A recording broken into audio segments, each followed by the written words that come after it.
पूजा घर में इन 3 चीज़ों को रखना होता है अशुभ। घर में आती है गरीबी और दरिद्रता, पूरे परिवार का विनाश भी कर देती हैं पूजा घर में रखी हुई ये 3 चीज़ें। साथ ही माँ लक्ष्मी भी ऐसे घर का त्याग कर देती है। अतः कौन सी है वो 3 चीज़ें, जानने के लिए वीडियो अंत तक जरूर देखें। दोस्तों, आगे बढ़ने से पहले एक बार सच्ची श्रद्धा से कमेंट में हर हर महादेव जरूर लिखें। दोस्तों, प्रत्येक मनुष्य अपने घर में एक छोटा सा पूजा घर यानी कि मंदिर अवश्य बनाता है, जिसके अंदर वह अपने प्रिय देवी देवताओं और उनसे जुड़ी हुई महत्वपूर्ण चीज़ें श्रद्धा भाव के साथ रखता है। वह अपने मंदिर में देवी देवताओं की तस्वीरें या मूर्तियां, पूजा पाठ का सामान इत्यादि चीज़ों को भी रख देता है। परंतु हमारे शास्त्रों में मंदिर के अंदर कुछ चीज़ों का रखना जितना फलदायक और शुभ होता है, उतना ही कुछ चीज़ों का रखना अशुभ और अमंगलदायक होता है। ये कुछ वस्तुएं ऐसी होती हैं जिनसे घर में नकारात्मकता बनी रहती है, जिससे घर में लड़ाई झगड़े क्लेश और नुकसान पे नुकसान होता रहता है।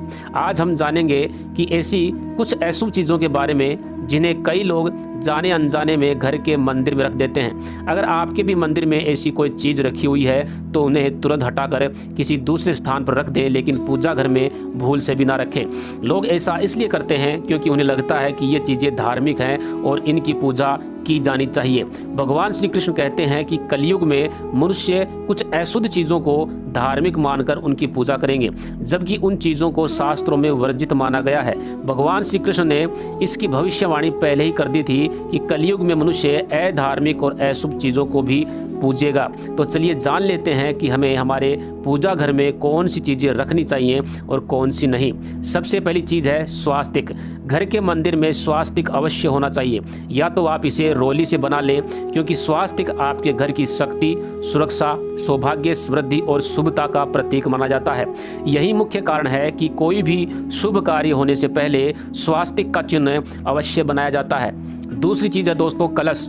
भगवान श्री कृष्ण कहते हैं कि कलश सुख, समृद्धि और शांति का प्रतीक है। अपने मंदिर और पूजा स्थान पर रोली, कुमकुम से अष्टदल कमल की आकृति बनाकर उस पर ये मंगल कलश अवश्य रखें। ऐसा करने पर घर में सदैव समृद्धि बनी रहती है और साथ ही सुख, शांति एवं ऐश्वर्य की प्राप्ति होती है।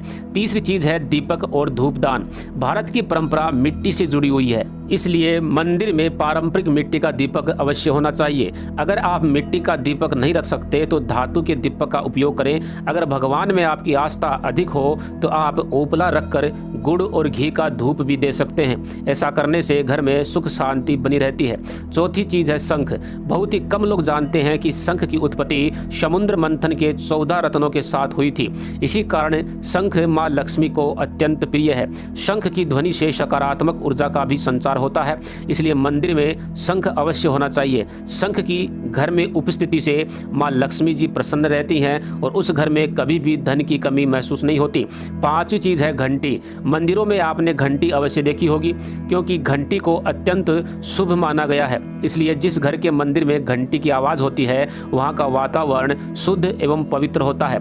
जिस घर में पूजा के दौरान घंटी बजाई जाती है उस घर के अंदर की और आसपास की सारी नकारात्मक शक्तियाँ दूर हो जाती हैं और साथ ही सुख समृद्धि के द्वार खुलने लगते हैं। तो दोस्तों, ये थी वो वस्तुएं जिनको घर के अंदर मंदिर में अवश्य रखना चाहिए। अब जान लेते हैं कि घर के मंदिर में कौन सी चीजें कभी नहीं रखनी चाहिए। सबसे पहली चीज है दोस्तों टूटे हुए चावल। अपने मंदिर में कभी भी टूटे हुए चावल बिल्कुल ना रखें। इसके साथ ही पुराने चढ़ाए हुए फूल अधिक समय तक ना रखें, ये नकारात्मक ऊर्जा फैलाते हैं। ये भी ध्यान रहे कि आप मंदिर में रखने वाले चावलों का इस्तेमाल हल्दी में भिगोकर ही करें, इससे अधिक शुभ परिणाम प्राप्त होते हैं। दूसरी चीज़ है गणेश जी की विषम संख्या में मूर्तियाँ। हमारे पूजा घर में कभी भी गणेश जी की मूर्तियाँ 1, 3, 5 अथवा 7 ऐसी विषम संख्या में नहीं रखनी चाहिए।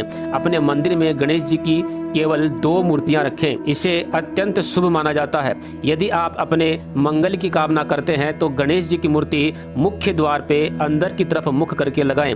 कई लोग यह गलती करते हैं कि मुख्य द्वार पे गणेश जी की मूर्ति बाहर की तरफ मुख करके लगा देते हैं, जिस कारण से उन्हें काफी नुकसान का सामना करना पड़ता है। तीसरी चीज है पूर्वजों की तस्वीरें।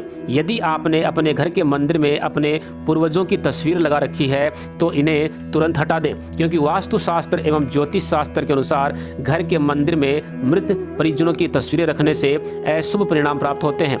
मृत परिजन पूजनीय एवं सम्माननीय हैं, किंतु उनका स्थान देवताओं के बराबर नहीं है। मृत परिजनों की तस्वीरें घर के पूजा घर में रखने से पूजा घर का वातावरण भी नकारात्मक बन जाता है, जिसके अशुभ परिणाम हमें भुगतने पड़ते हैं। कई लोग साधु संतों की मूर्तियां अथवा साधु संतों की तस्वीरें भी पूजा घर में रख देते हैं, लेकिन ऐसा करना भी अशुभ माना गया है। यदि आप किसी साधु संत को मानते हैं तो उनकी तस्वीर आप दीवार पर लगा सकते हैं, लेकिन पूजा घर में भूल से भी ना रखें। चौथी चीज है भैरव जी और शनिदेव की मूर्ति या तस्वीर। घर के मंदिर या पूजा स्थल में भैरव जी की और शनिदेव जी और साथ ही काली माता की मूर्ति या फिर तस्वीरें कभी नहीं रखनी चाहिए। इसी के साथ ही माता लक्ष्मी की ऐसी मूर्ति या फोटो जिसमें माता लक्ष्मी खड़ी अवस्था में हो नहीं रखनी चाहिए। माता लक्ष्मी की सदैव ही बैठी हुई मूर्ति या तस्वीर ही होनी चाहिए। और साथ ही मंदिर में खंडित मूर्तियां, टूटा हुआ दीपक, फटी हुई या जली हुई भगवान की फोटो भी नहीं रखनी चाहिए। तो दोस्तों, इस प्रकार से हमें पूजा घर में इन चीज़ों को नहीं रखना चाहिए। अगर ये जानकारी आपको अच्छी लगी हो तो वीडियो को लाइक और शेयर अवश्य करें। साथ ही कमेंट में जय माँ लक्ष्मी लिखना बिल्कुल ना भूलें। धन्यवाद।